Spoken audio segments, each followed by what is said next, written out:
새벽 큐티 후에 많은 분들이 콜라 처방을 해주신 목자님이 누군지 궁금해 하셨어요.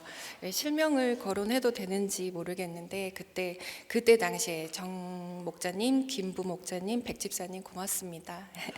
저희 가정을 살려주셨습니다. 이분들이 믿음이 좋기도 하셨지만 한편으론 제가 얼마나 완악했으면 그렇게 간절히 애타게 처방을 해주셨을까 싶어요. 정말 남편과 목장 덕분에 간신히 사람이 되어가는 마정이입니다. 오늘 나눌 본문은 2월 25일 마태복음 19장 13절에서 22절 말씀으로 큐티인 제목은 어린아이와 부자 청년입니다. 목사님의 마태복음 저서 나를 살리는 회개를 참고하였습니다. 오늘 본문의 첫 절은 예수님께 어린 아이들을 데리고 오는 사람들로 시작합니다. 나의 어린 시절은 어땠나 기억을 더듬어 보았습니다. 7살에 학교를 들어갔는데도 또래보다 한 뼘은 키가 더 커서 나이답게 마음껏 뛰놀지 못했던 것 같습니다. 철든 척 한 것뿐인데 의젓하다는 소리를 자주 들었고 그것이 칭찬처럼 들려 더 그러려고 노력했던 것 같습니다. 저희 부모님은 아빠는 재혼, 엄마는 초혼으로 만나 서로의 불협화음 만큼 자녀 우상으로 올인하시며 분에 넘치는 칭찬과 허용으로 저희를 키우셨기에 저는 늘 부모님의 기대를 채워드려야 한다는 무게를 스스로 지고 살았습니다.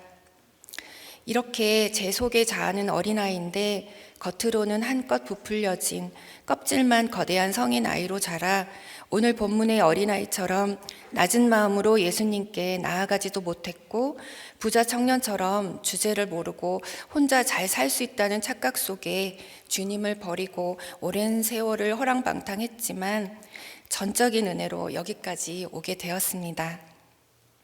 이제는 정말 이것으로 다 된 줄 알았습니다. 그런데 오늘 본문 마지막 문장이 이 말씀을 듣고 근심하며 가니라입니다. 이 본문을 배정받았을 때 이 문장 때문에 마음의 근심을 지울 수가 없었습니다. 은혜는 금세 있고 관성의 법칙을 따라 부유한 본성으로 자꾸 돌아가는 저를 너무도 잘 아시는 주님이십니다.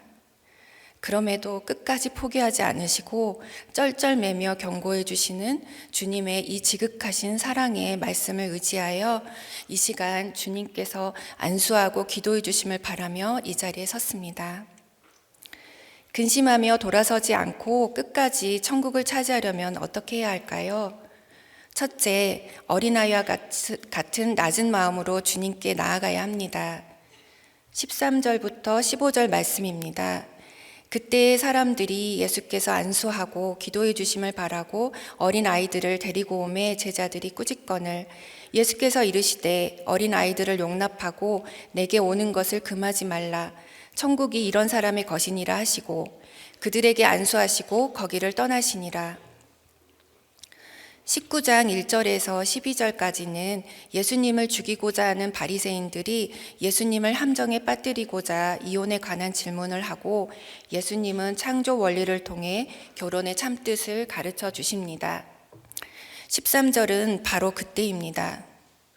하나님은 결혼을 통해 우리를 거룩하게 하시고 그러므로 결혼의 목적은 행복이 아니라 거룩이라는 말씀을 들은 사람들이 자기 자녀를 안수해주고 기도해주기를 바라며 예수님께 몰려옵니다. 부부는 죄인끼리의 만남이기에 거룩할 수가 없습니다. 그래서 하나님께서는 불완전한 부부를 거룩하게 하는 축복의 통로로 자녀들을 사용하십니다. 그런데 제자들이 이들을 꾸짖습니다. 마가복음에는 제자들이 아이들을 꾸짖으니까 예수님이 이를 분하게 여기셨다고 했습니다. 예수님을 가장 가까이에서 따라다니고 양육을 받은 제자들이 이렇게 자기 생각과 가치관으로 어린아이를 무시하며 구원의 일을 막은 것입니다. 저희 부모님은 불신이셨는데 어느 날 저희 사남매에게 교회를 가라고 하셨습니다. 부모님도 몇 번 같이 가시다가 당시 장손이셨던 부모님은 1년에 10번도 넘게 제사를 드렸기 때문에 죄스러워 교회를 갈 수가 없다고 우리라도 계속 교회를 다니기 원하셨습니다. 하지만 그 무렵 저는 주일 아침이면 외로워도 슬퍼도 울지 않겠다는 캔디에 푹 빠져 있을 때라 교회는 몇 번 가다가 말았습니다. 그러다 언젠가 낯선 어른들 몇 분이 저희 집으로 오셔서 거실에 빙 둘러앉아 찬송가를 부르고 기도를 해주셨습니다. 신방이라는 걸 오셨던 거겠죠. 그날 처음 따라 불러봤던 찬송가가 오래 기억에 남았는데 부름받아 나선 이 몸 어디든지 가오리다. 그리고 또 생소한 단어가 와서 머리에 박혔습니다. 아골골짝 빈들에도 라는 말이었습니다. 뭔가 되게 쓸쓸하고 슬픈 곡 같은데 그 말이 와닿았습니다. 소아울이 있었던 것 같아요. 그 후로 제 인생에 아골골짝 빈들을 만나 복음이 들리기까진 30년이 넘게 걸렸지만 그래도 힘든 순간마다 생각나는 찬송이 있었으니 신방은 가고 볼 일입니다. 13절에 제자들의 꾸짖음을 받으면서도 예수님께 안수받게 하고 싶어서 어린 아이들을 데리고 오는 사람들의 마음을 생각해 보았습니다. 저희 아빠는 6.25 전쟁 때 집안 사정으로 원치 않는 혼인을 했다가 이혼하시고 이후 갓 20살 된 엄마를 만나 재혼하셨습니다. 그런데도 아빠는 외도를 하셨고 엄마는 어린 나이에 장손 며느리로서 대장부처럼 온 집안을 이끄셨습니다. 한편 교사이셨던 아빠가 자주 하시던 말씀이 기억나는데요. 교사는 죄를 짓는 직업이라고 나도 모르게 차별을 하게 된다고 하셨습니다. 아이들마다 능력에는 큰 차이가 없고 누가 기회를 갖느냐인데 공평하게 기회를 주지 못하고 마음이 가는 아이에게 우선적으로 기회를 주게 된다고 하셨습니다. 그리고 아빠 인생 후반엔 엄마에게 잘못한 것이 많다고 엄마를 잘 부탁한다는 말씀을 자주 하셨습니다. 엄마 아빠 모두 참 공고한 인생이셨습니다. 죄인 중에 죄인이셨으니까요. 마음속으로 얼마나 하나님을 부르짖었을까요? 그래서 저희라도 예수님을 만나기를 원하셨을 겁니다. 하지만 부모님은 유교 전통을 넘어서지 못해서 저희는 세상 즐거움으로 기복적인 가치관을 넘어서지 못해서 정말 오랜 세월을 예수님께 나아오지 못하고 헤맨 불충한 종입니다. 그럼에도 2010년 엄마 아빠와 제가 한날 우리 김양재 목사님의 세례와 안수를 받았으니 할렐루야죠. 이게 웬 복입니까?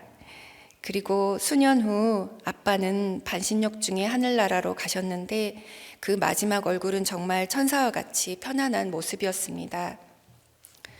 그래도 유언 한마디 듣지 못한 게 섭섭했는데 아빠의 발인 다음날 주일 설교가 이는 다윗의 마지막 말이라로 시작하는 사무엘하 23장 말씀으로 내 하나님을 사랑하라는 다윗의 유언을 아빠가 저희에게 주신 유언으로 받을 수 있었습니다.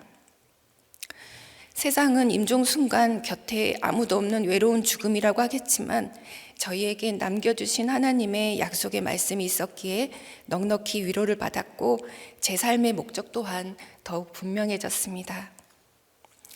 적용 질문 드립니다. 예수님께 나아가는 것을 막는 집안의 전통과 가치관이 있습니까? 내게 허락하신 고난으로 낮아져서 예수님께 나아가고 있습니까? 꾸짖는 제자들처럼 힘든 사건, 힘든 사람을 무시하고 있지는 않나요? 천국을 차지하려면 둘째, 예수님이 삶의 주인이 되어야 합니다. 16절부터 19절 말씀입니다.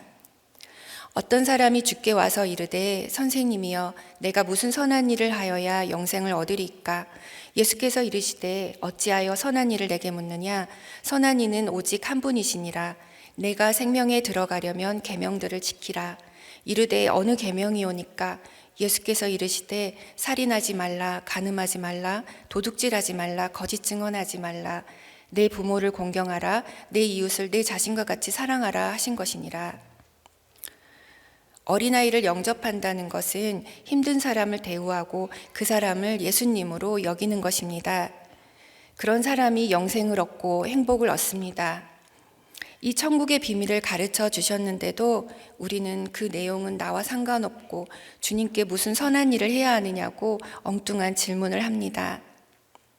부자 청년은 사내들인 공회원으로 착실하게 율법을 준수하고 바리새인들이 예수님을 죽이려 하는 이 자리에서 예수님 앞으로 달려와 꿇어 앉았으니 겸손해 보이기까지 합니다. 게다가 영생에도 관심이 있습니다. 그런데 주님이라 하지 않고 선생님이라고 합니다. 예수님을 삶의 주인으로 두지 않고 돈과 지위, 학력을 그대로 누린 채 영원히 살고 싶다는 것입니다. 저는 27살에 캔디의 테리우스 같은 남편을 만나 다니던 항공사를 그만두고 현모양처의 꿈을 완성하기로 했습니다. 혹시 저희 남편을 보시고 어디 테리우스야 하지 마시고요. 이제 30년 전 이 얘기예요. 그리고 또 이제 제 눈에 콩깍지 아니겠습니까? 그리고 또 지금의 저를 보고 제가 승무원이었던 거 맞냐고 의심하시는 분들이 계셔서 오늘은 증거 사진을 준비했습니다. 예. 근데 저기 이렇게 활짝 웃고 있는 사진 있잖아요. 저거는 이제 마지막 비행 때 그날이거든요. 근데 이제 결혼 앞두고 너무 신났던 것 같습니다. 네. 그런데 신혼 한 달 만에 남편의 외도가 드러났고 도리어 이혼을 요구하며 혈기를 부리는 남편이 무서워서 인생이 참 막막했지만 오뚜기처럼 일어나 제 살 길을 찾았습니다. 남편은 부재중이어도 자식은 보란듯이 잘 키워보겠다고 일을 하며 번 돈으로 아이들을 선행학습으로 몰아넣었고 감정 없는 우울한 얼굴로 온 집안을 전염시키다가 언니가 다니던 우리들 교회에 오게 되었습니다. 세상에 바람 피운 남자는 우리 아빠와 남편 딱 2명뿐인 줄 알고 세상에서 가장 불행한 사람이 나라는 얼굴로 아무에게도 나의 부끄러움을 말하지 못하고 살았는데 목장이라는 곳에 가보니 한두 번 바람은 고난축에도 끼지 않는 것 같았습니다. 말 못할 고난에도 웃고 떠들며 떡을 나눠주는 목장이 천국 같았습니다.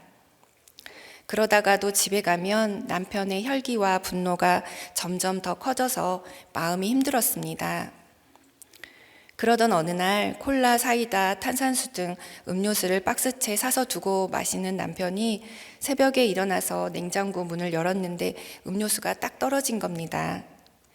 남편은 그 새벽에 아이들을 깨워 누가 내 콜라 먹었느냐고 아파트가 떠나갈 듯 소리를 질렀습니다. 그래서 목장에 가서 이 이상한 남편 보라고 고발을 했지요. 그런데 웬걸요? 목장 식구들이 한 목소리로 저를 책망하는 겁니다. 남편이 좋아하는 걸 알면서 왜 떨어진지 몰랐느냐. 떨어지기 전에 미리미리 박스채 사두라는 것이 목장의 처방이었습니다. 아니, 이게 왜 내 잘못인가. 탄산음료는 건강에도 안 좋고 그래서 아이들 치아가 다 썩었다 막 반론을 펴니 또 목장 처방은 심플했습니다. 이가 다 썩어도 남편이 그것 때문에 주님 만나 구원받으면 되지? 였습니다. 정말 맞는 말이죠. 술 달라고 소리를 지르는 것도 아니고 진짜 정말 완악한 저였습니다.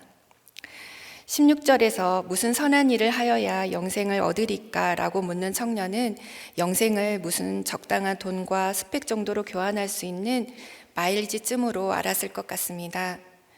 나 정도면 자격이 충분하다는 태도 같습니다. 그렇습니다. 저는 새 한 마리 값도 안 되고 개미보다 하찮은 저를 구원하시기 위해 피 뿌려 목숨을 던지신 예수님을 무시하고 야생마처럼 제멋대로 인생을 살았으면서도 여전히 내게 무슨 죄가 있느냐며 남편만 제 율법으로 심판하고 있었습니다.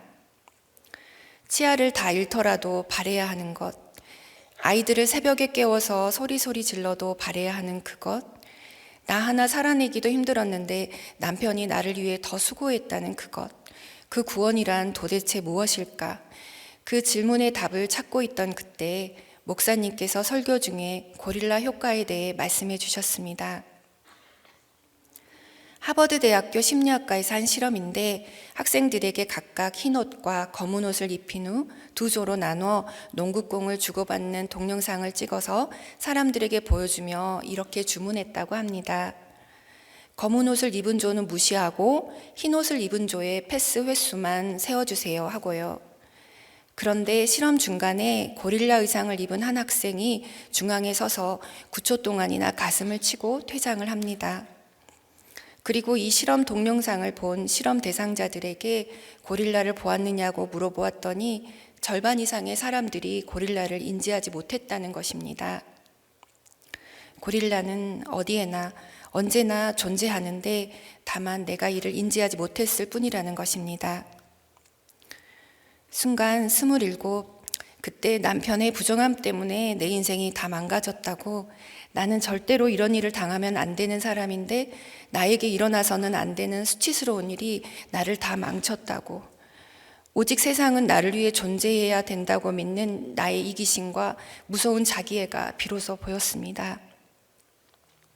이런 나 때문에 가슴을 치며 손을 흔들며 나 좀 봐달라는 남편이 보이지 않았구나. 남편은 늘 내 옆에 있었는데 내 인생 내 유익만 바랐기에 내가 남편을 지옥에 홀로 두었구나. 그제야 깨달아져서 그날 밤 한없이 울었습니다.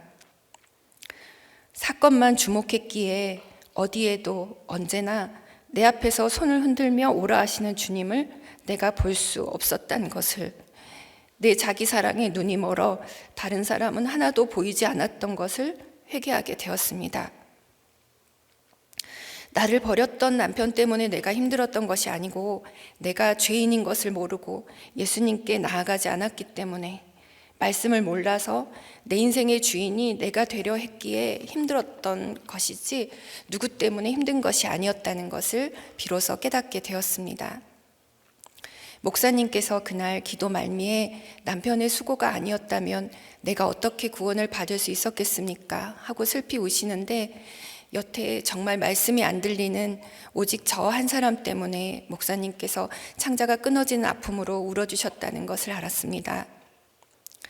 그렇게 주님은 제 인생의 주인이 되어주셔서 저의 거친 생각들을 조련해 주시고 남편의 구원을 위해 기도할 수 있게 해주셨습니다.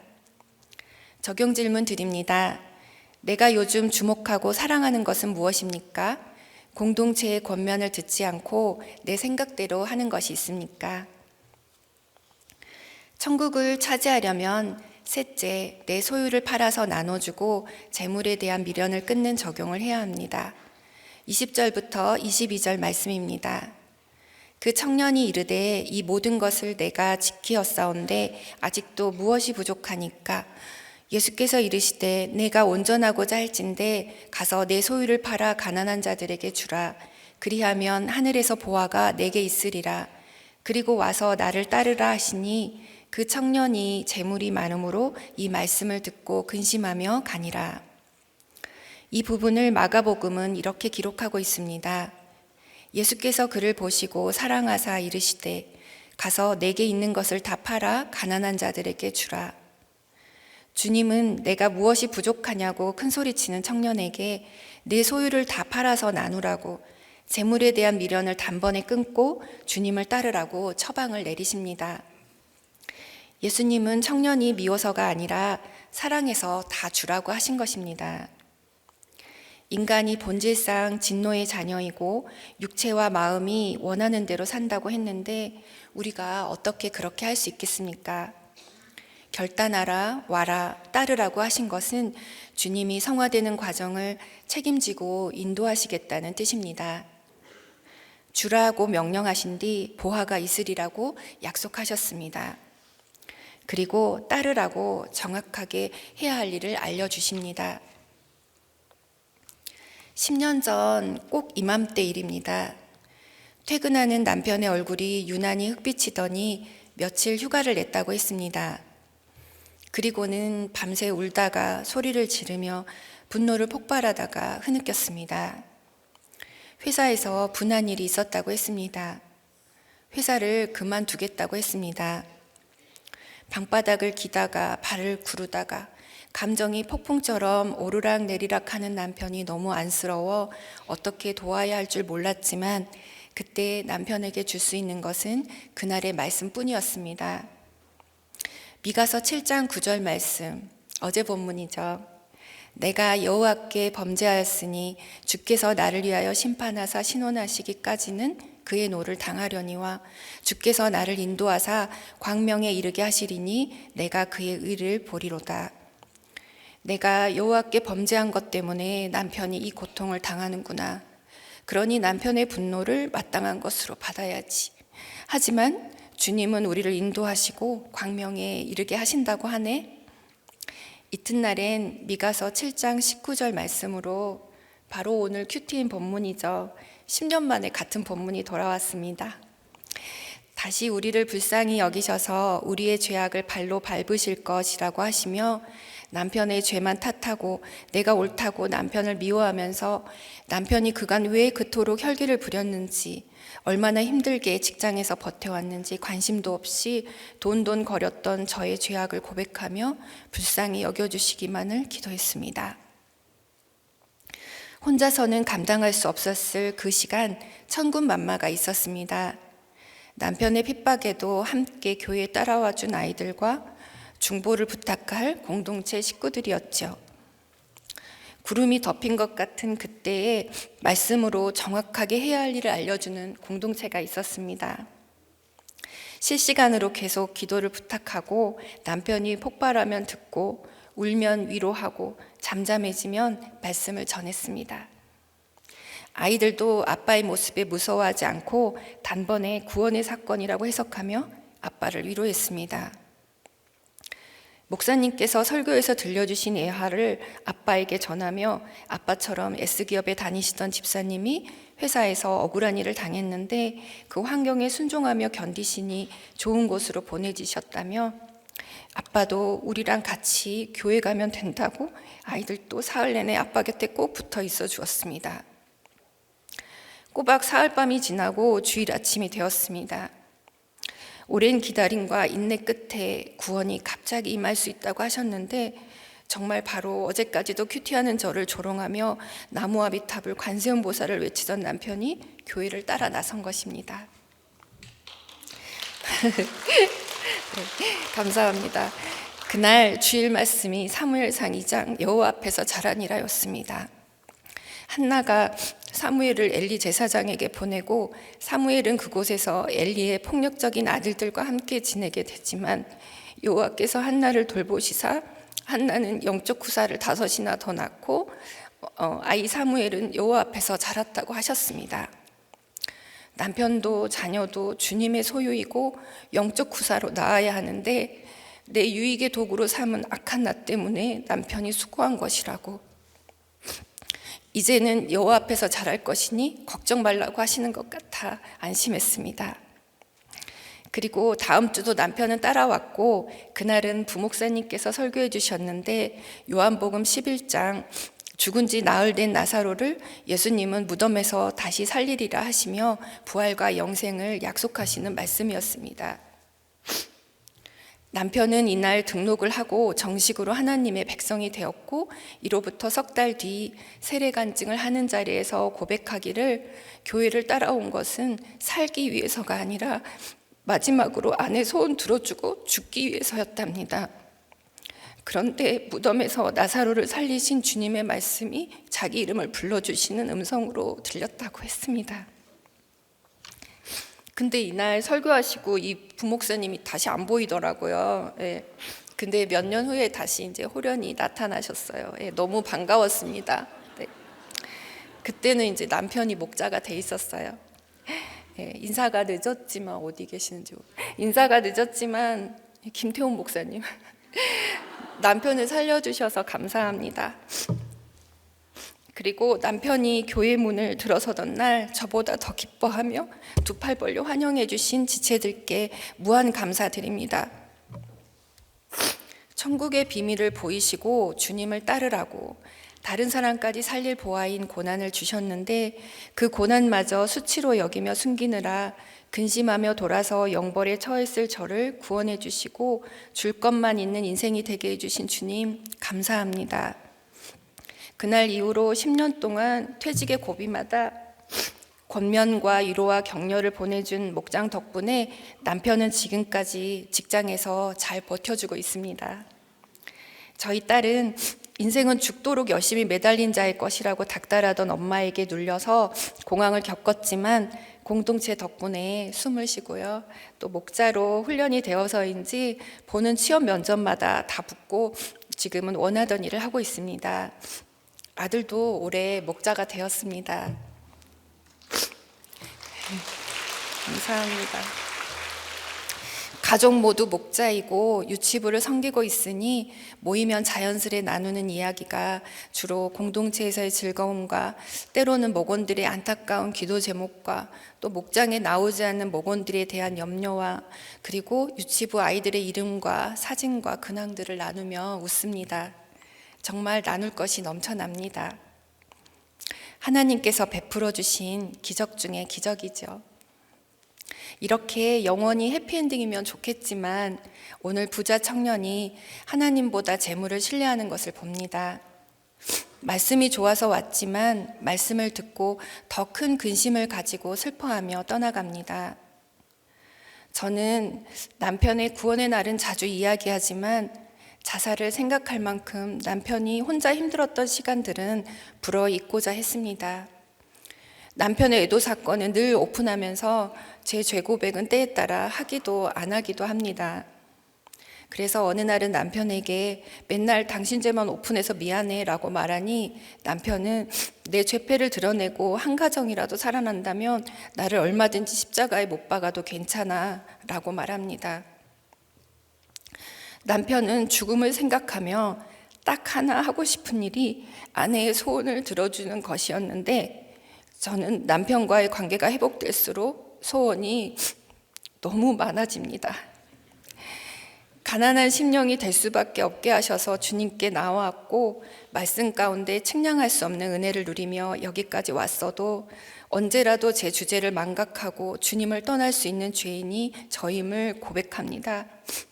이런 내 죄 때문에 절망하고 애통하며 제게 주신 유형무형의 소유를 다 나누고 욕심을 끊어내는 적용을 날마다 할 수 있기를 소원합니다.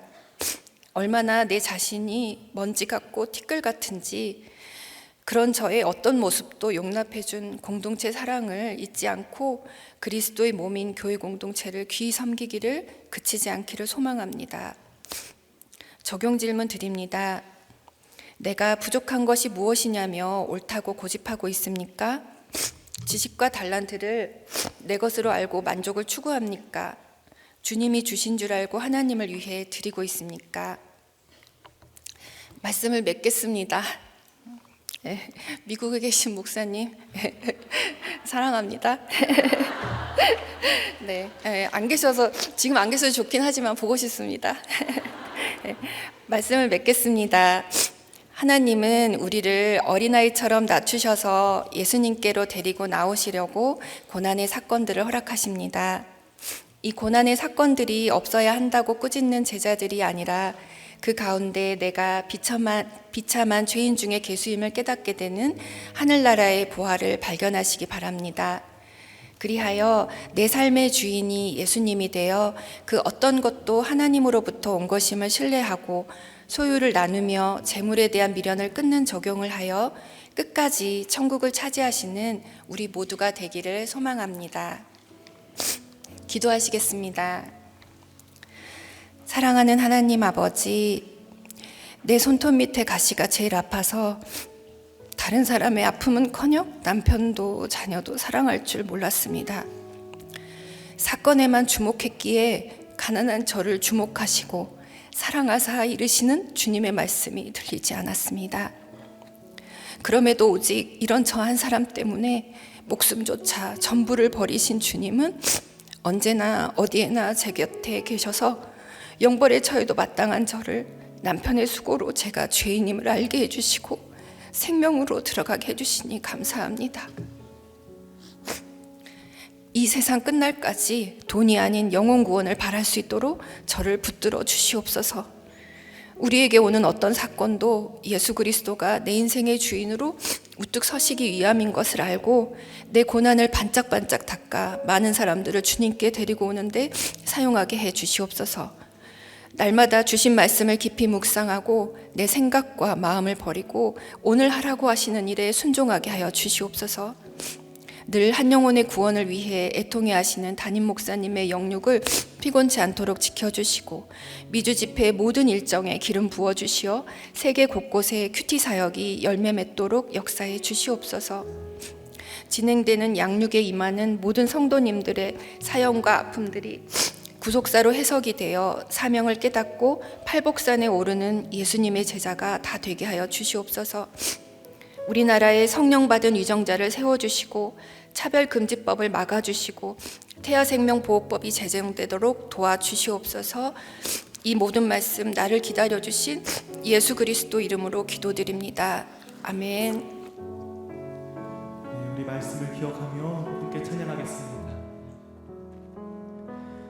안개 속에서 주님을 보내 아무도 없을 것 같던 그곳에서 손 내미셔서 나를 붙드네 길 잃고 쓰러져 가던 그곳에서 주 말씀하시네 내 손 잡으라고 내가 곧 길이요 진리 생명이니 나 그 길을 보내 주 예비하신 곳 다른 길로 돌아서지 않으리 예수의 길 그 좁은 길 나는 건네 주 손잡고 그 무엇도 두렵지 않네 주님 주신 약속 내게 있으니 세상의 길 그 험한 길 승리하네 성령으로 그 무엇도 바라지 않네 저 하늘에 내 소망 있으니 예수의 길 그 좁은 길 나는 건네 주 손잡고 그 무엇도 두렵지 않네 주님 주신 약속 내게 있으니 세상의 길 그 험한 길 승리하네 성령으로 그 무엇도 바라지 않네 저 하늘에 내 소망 있으니. 이 시간 말씀을 생각하며 우리 함께 기도하기 원합니다. 사람들이 예수께서 자기 자녀를 안수해주고 기도해주기를 바라며 몰려올 때 제자들은 이것을 보고 꾸짖습니다. 이런 제자들의 모습을 보시고 예수님은 분이 여기십니다. 어린아이들을 용납하고 내게 오는 것을 금하지 말라고 하십니다. 어린아이같이 연약하지만 그러기에 주님을 바라며 주님께 달려가는 자가 천국에 들어간다고 하십니다.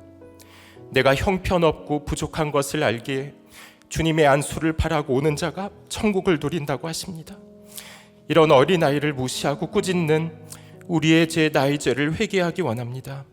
어린아이처럼 실수하고 넘어지는 연약한 그 한 사람을 예수님께 데리고 오지 않고 무시하며 판단했던 나의 죄를 회개하기 원합니다. 우리 가족이나 목장, 직장, 이웃에 그렇게 힘든 한 사람이 있다면 그 한 사람을 어린아이로 생각하고 대우하며 예수님께로 인도하기를 원합니다. 또한 내가 그런 어린아이가 되게 해달라고 기도합시다. 부모 손을 잡고 예수님께 나온 어린아이 중에는 스스로를 잘나게 여긴 아이가 없었을 것입니다. 부모도 내 아이가 연약하고 부족하기 때문에 예수님께 데려갔을 것입니다. 내 죄를 보고 심령이 가난한 자가 되고 내 환경을 보고 애통한 자가 되어 어린아이처럼 예수님께 나아가는 자가 복 있는 자입니다. 어린아이를 꾸짖고 금했던 우리의 죄를 회개하면서 나도 어린아이처럼 예수님께 달려가 주님의 안수를 받고 내 옆에 있는 어린아이 같은 자를 영접하며 예수님께 데려가게 해달라고, 주여 우리를 불쌍히 여겨주시고 우리를 안수해 주시고 우리를 위해 기도해 달라고 우리 주여를 한번 크게 외치며 다 함께 기도하겠습니다. 부자 청년은 겸손해 보였습니다. 예수님께 와서 영생을 얻는 길에 대해 질문했고 예수님이 말씀하신 모든 계명을 나는 지켰다고 할 만큼 착실하게 살았습니다. 하지만 예수님의 말씀을 듣고 결국 예수님을 떠났습니다. 자기 의와 자기 사랑으로 계명을 지켰기에 결정적인 순간에 예수님이 아니라 재물을 택하고 예수님을 떠났습니다. 내 안에는 부자 청년 같은 모습이 없습니까? 겉으로는 믿음, 말씀, 예배를 외치지만 속으로는 재물, 성공, 쾌락을 부르짖고 있지는 않습니까? 주님은 우리에게 가짜 행복, 일시적인 행복이 아니라 참 행복, 영원한 행복을 주기 원하십니다. 그 행복은 바로 예수님을 내 삶의 주인으로 모시는 것입니다. 이 시간 부자 청년처럼 나도 속고 남도 속이는 내 외식과 위선을 회개하기 원합니다. 모든 계명을 다 지키고 있다고 자랑하지만 실상 하나님 외에 다른 신을 섬기지 말라는 제1계명부터 지키지 않는 내 실상을 보게 해달라고 기도합시다. 예수님을 선한 선생님이 아니라 나의 주, 나의 하나님으로 믿으며 내 삶의 주인으로 모시고 순종하게 해달라고 기도합시다. 내가 의지하는 재물을, 자녀를, 성공을, 집안을, 배우자를 내려놓고 주님을 따르게 해달라고 기도하기 원합니다. 사람으로서는 할 수 없지만 하나님으로서는 다 하실 수 있다고 하십니다. 치아를 잃더라도 바래야 하는 것, 아이들을 새벽에 깨워서 소리질러도 바래야 하는 것이 구원이라고 권사님이 전해주셨습니다. 베들레헴처럼 내 인생에서 작아지는 사건을 통해 내 실상을 보고 집착했던 모든 것을 내려놓고 주님을 따름으로 구원을 얻고 구원을 누리며 구원으로 살게 해달라고, 우리 시간 버리지 못했던 나의 우상을 버리며 주님을 온전히 따르게 해달라고 우리 주여 큰소리 외치며 함께 기도하겠습니다. 이 시간 우리 가정을 위하여 기도하는 시간을 갖겠습니다.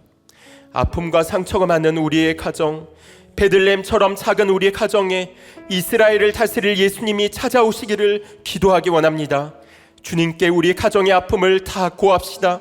딸 군대처럼 내가 부족하고 약하기에 막대기로 뺨을 맞는 사건을 겪고 있다고 우리 주님께 모두 다 아뢰기 원합니다. 여인이 해산하는 것처럼 우리 가정이 아프고 내가 아프고 배우자가 아프고 자녀가 아프지만 이 아픔을 통해 예수님이 오시고 그 후에는 남은 자가 이스라엘 자손에게로 돌아온다고 약속하십니다. 가정의 제사장으로서 바로 서 있지 못했던 나의 죄를 회개하고 이제는 내가 순종하며 감사함으로 우리 가정에 단비와 이슬로 주님의 은혜를 전하게 해달라고 기도합시다. 거짓 화평을 깨고 죄가 주는 만족을 부수는 젊은 사자가 되어 우리 가정의 우상을 진멸하기 원합니다. 권사님께서는 어린 시절 부모님이 교회 가라고 하셨고 교회 성도님들이 가정의 신방을 하여 불렀던 찬송가가 30년 동안 마음에 새겨졌다고 하는데 우리 가족들을 이 교회에 데리고 오고 예배의 자리, 창의 자리, 말씀의 자리로 인도할 수 있게 해달라고 기도하기 원합니다. 앗수로의 죄와 중독에 빠지고 질병과 사고로 입원과 수술을 하며 정신적인 병으로 고통당하는 우리의 가족들, 우리의 식구들의 이름을 불러가며 주님, 우리의 모든 가족이 예수님께 돌아오고 주님의 구원으로 살아나고 주님의 치유하는 강선으로 회복하며 살아나며 구원으로 우뚝 서게 해달라고 우리 시간 우리 가정을 위해 주여 한번 크게 외치며 함께 기도하겠습니다. 마지막으로 교회와 나라를 위해 함께 기도하기 원합니다. 20년 전 베들레헴처럼 작았던 우리들 교회를 하나님이 택하셔서 이곳에서 팔복의 말씀이 선포되게 하셨고 수많은 사람이 가족과 이웃을 데리고 예수님께 나아오게 되었습니다. 담임 목사님을 통해 우리가 예수님의 기도와 안수를 받는 축복을 경험하고 있습니다. 우리들 교회가 이제 강에서 바다로 나아가는 교회가 되었는데 여전한 방식으로 어린아이를 영접하고 예수님께 데리고 가는 교회가 되게 해달라고 기도하기 원합니다. 미국에 가신 담임 목사님을 영육간에 강건케 도와주시고 눈동자처럼 지켜주시며 목사님이 전하시는 팔복의 말씀을 통해 우리 미주 지역의 큐티인이 보급되고 큐티 목회가 뿌리내리며 가정중서와 영혼구원의 물결이 힘차게 흘러내리도록 기도하기 원합니다.